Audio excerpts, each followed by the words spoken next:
Imagine trying to write a catchy pop hook, but your only creative prompt is, well, it's a 65 million-year-old ash layer from the asteroid that killed the dinosaurs. Right. Definitely not your standard songwriting prompt. No, not at all. So today's source material isn't just, an atlas or this dry history book.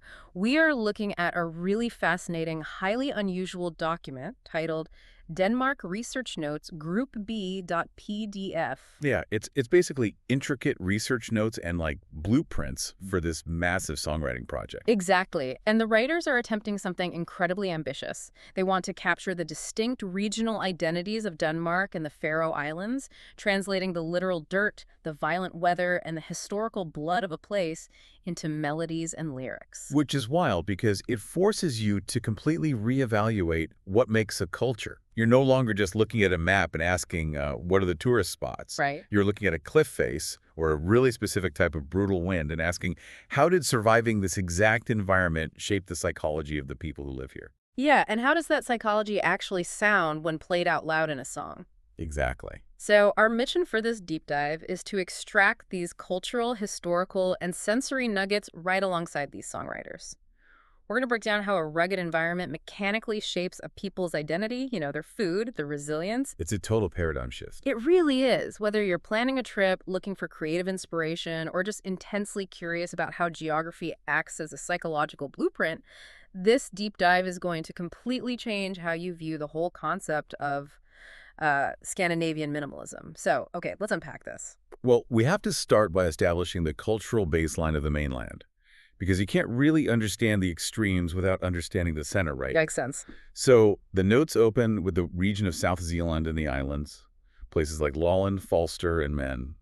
Visually is characterized by coastlines, farmland, and a much slower, nature-heavy vibe compared to, say, Copenhagen. Yeah, much quieter rhythm. Right, but the songwriters immediately bypass that pastoral surface to focus on the geological violence underneath. Which brings us right back to that asteroid layer. Yes. The notes emphasize these towering, dramatic white chalk cliffs dropping sheer into the Baltic Sea, specifically Stevens Klint and Men's Klint. And at Stevens Klint, you can literally see the fish clay. The dark band of ash. Exactly. The ash from the Chicxulub asteroid impact that marks the mass extinction of the dinosaurs. It's just sitting there, exposed in the rock. The visual metaphor there is staggering. You have this quiet, beautifully slow environment sitting directly on top of planetary destruction. Right. And the history of the people living on top of that rock reflects that exact same duality. The notes detail the deep Viking Age seafaring roots here. A culture built on pretty aggressive expansion. Yeah, and then skipping ahead to the 20th century, that exact same limestone at Stevens Klint was carved out to house a massive, hidden Cold War military bunker. Wow. And the songwriters zeroed right in on that tension. They had this lyric idea, quote, "From Viking sails to silent wars underground, stories in the cliffs where the past is found." It perfectly captures a culture defined by what is hidden beneath the surface. It really does. And then moving slightly north into central Jutland or Midtjylland, the notes explore how that hidden bedrock translates into social structure. Right, Central Jutland is a cultural powerhouse. You have Aarhus, which is a major music and university city, the famous Eros Art Museum, and the Jellingstones. Which basically serve as the physical birth certificate of the Danish nation. Exactly. But the notes apply a very specific analytical lens here called the Kinney perspective.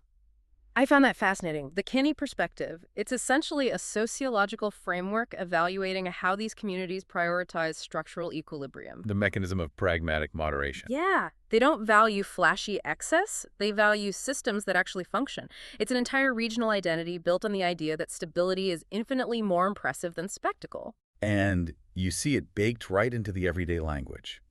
The notes highlight the Jutlandic slang, det går nok, which loosely translates to "it'll be fine" or "we'll manage." It's so understated. Almost aggressively humble resilience, yeah. When your historical reality involves surviving crushing glaciers, centuries of warring neighbors, and harsh winters, a functioning social system isn't a luxury. It's an evolutionary necessity. Exactly. Which absolutely shatters the modern commercialized view of Hidge. I mean, we're sold this idea of Hidge as an aesthetic, right? Buying an expensive pine-scented candle and a chunky knit blanket to feel cozy. The Instagram version of Hidge. Yeah. But looking at these sources, isn't Hidge actually a hardcore survival mechanism? Absolutely. It's not the paint job on a house, it's the structural foundation. It's an emotional power grid. If one house loses heat, the grid automatically reroutes power to keep the whole block from freezing. That's a great analogy. They built a society where being flashy or entirely self-reliant is seen as a dangerous drain on that grid. Right. And what's fascinating here is that that emotional power grid is the core of what the Danes call fellesskap, or community togetherness. The coziness of a candlelit room is just the byproduct of a much deeper psychological safety net. It's the physical manifestation of knowing you won't be left to freeze alone. But Exactly. community trust works brilliantly as a survival mechanism when you have stable farmland beneath your feet. That strategy has to adapt violently when the ground itself is literally washing away into the sea. Oh, absolutely. That requires an entirely different psychological defense. So we transition to the Jutland West Coast, where nature simply refuses to be tamed. The environment on the West Coast escalates the threat level from seasonal cold to constant existential erosion. Right, the North Sea is notoriously brutal. Yeah. The people here have spent centuries constructing massive dikes trying to hold the ocean back, and the natural coastal dunes are structurally reliant on the deep, sprawling root systems of a specific plant called monram grass. Without those roots holding the loose sand together, The coast would simply vanish. and human history there is actively being swallowed by the environment. The source notes detail the Rubjerg Nude Lighthouse. It was built in 1899, but the shifting sand dunes and coastal erosion were so aggressive that they literally had to put the entire brick lighthouse on roller skates. Yeah, that's insane. They moved it inland on a track just a few years ago to stop it from plummeting into the ocean. And the nearby beaches are scattered with World War II Atlantic Wall bunkers built by the German army, now just sinking into the sand and being reclaimed by the waves. Living in that environment for generations breeds a very specific psychological profile.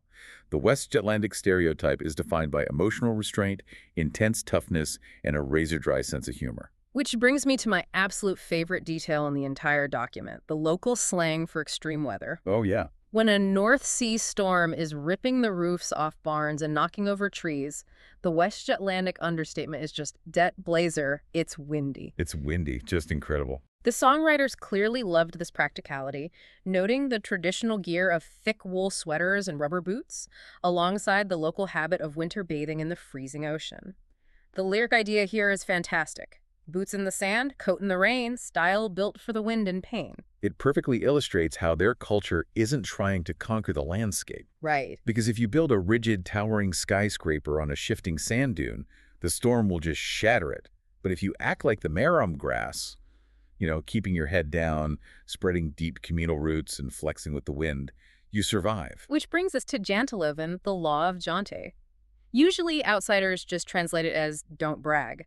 But in the context of the West Coast, the mechanism of Janteloven makes total sense. How so? Well, if a freak North Sea storm can obliterate your farm in an hour, arrogance is a lethal liability.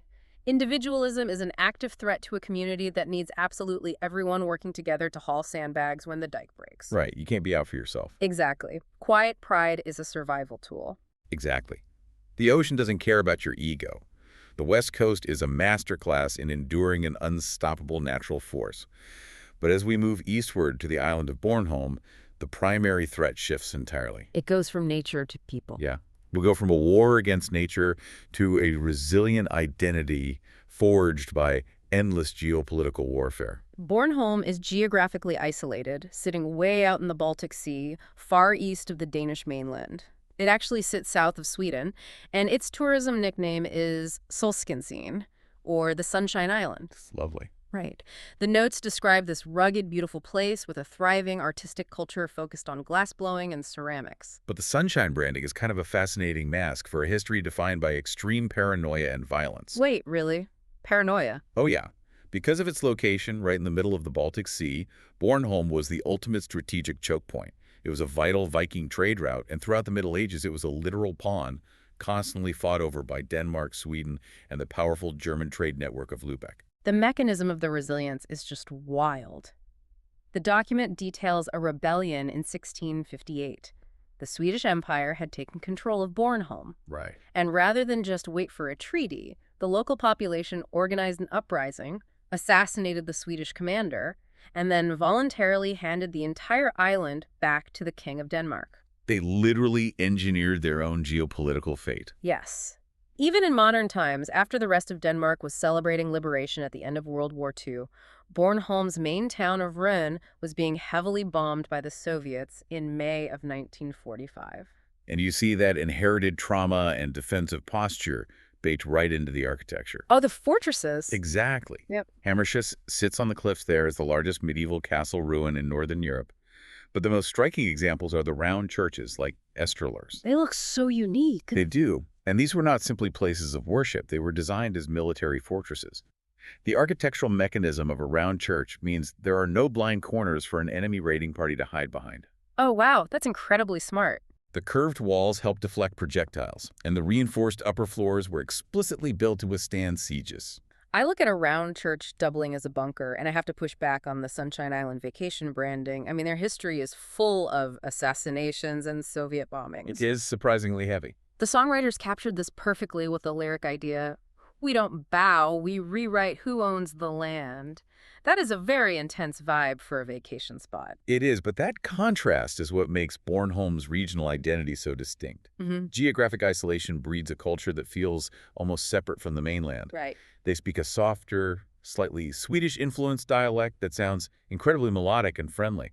But beneath that sunny, artistic exterior is a deeply ingrained, gritty defiance. You can even taste the defiance in their iconic local dish, Sol over Gujum, which translates to sun over Gujum. Oh yeah, the smoked herring. It's an intensely preserved meal, thick smoked herring piled on dense rye bread covered in chives and radishes, topped with a raw egg yolk representing the sun. Such a powerful image. It's heavy, it's salty, and the preservation mechanism of smoking the fish speaks to a history of needing food that could last through long, brutal sieges or harsh winters. It's basically the island on a plate, golden and bright on top, but fundamentally built on salt, smoke, and sheer endurance. Which provides the perfect conceptual transition. If Bornholm is an isolated rock fighting off invading empires, our final destination represents the ultimate extreme of isolation. The edge of the world. Exactly, where the environment completely dictates the limits of human life.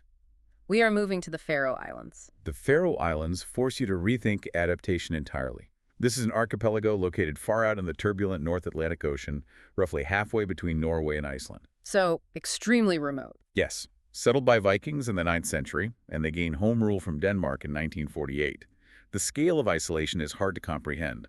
The population is only about 50,000. And there are literally more sheep than people. Yeah, quite literally. But what defines the Faroes landscape is what isn't there. There are essentially no trees. The environment is just sheer green cliffs, heavy fog, moss, grass, and crashing ocean. This is very stark.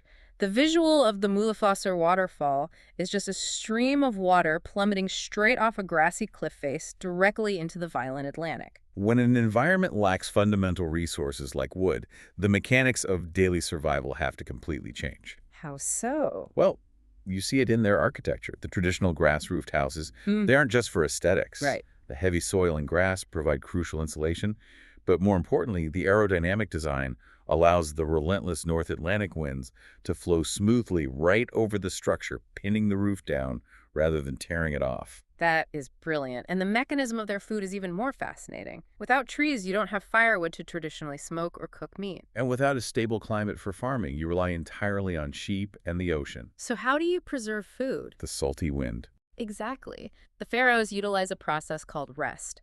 They hang lamb and fish outside in specialized drying sheds, allowing the cold, highly salted ocean wind to naturally ferment and cure the meat. It's pure environmental adaptation. The salt spray acts as a preservative, while the constant wind prevents moisture buildup. The songwriters totally nailed the mechanics of this with the lyric, "Salt and wind are the oldest chefs." If we connect this to the bigger picture, here's where it gets really interesting from an artistic perspective. That same lack of resources fundamentally shaped their music and social traditions. Right, because you can't build traditional instruments. Exactly. The notes dive into the kavegi, the Faroes chain dance. The community gathers, forms a massive circle holding hands, and sings ancient epic ballads that can have hundreds of verses. But the key mechanism of this tradition is that it uses absolutely zero instruments. No drums, no lutes, no guitars, just human voices and the rhythmic stomping of feet. When you live in a land without trees, you literally have to become the music. They lock arms and physically construct the rhythmic and emotional structure for each other. The chain dance is the perfect microcosm of hyper-isolation.